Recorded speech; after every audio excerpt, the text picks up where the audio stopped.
keeles olema. Mul pöördus vene keeles olema. Ja pildiga seletus. Õige.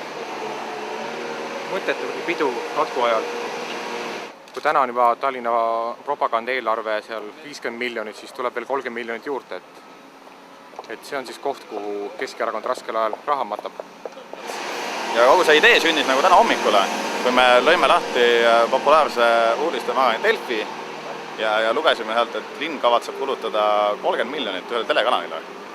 Ja meie kui sellised vägagi hoolivad, kuid murelikud linnakodanikud, siis näitame sellega oma vastumaitsust. Ja me loodame need telekad ja need pöördumised ära linna peal isiklikult kohale toimetada, kui ta nüüd siia tuleb. Härra Luuk, kas ma olen millegagi jälle hakkama saan? Ei, lugupeetud linnapea. On teile üks hetk aega? Meil on teile kingitus.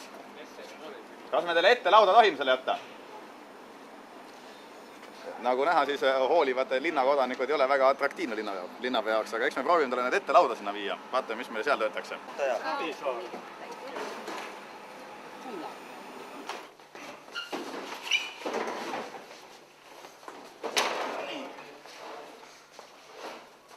Aga äkki kui härra linnapea pärast alla tuleb, et siis te ütlete, et see on talle kingitus meie kui hoolivate linnakodanike poolt.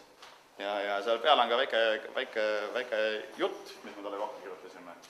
Et äkki ta oleks nõus ka selle pealt kaasa võtma läbi lugema. Ei julge garanteerida sellised asjad.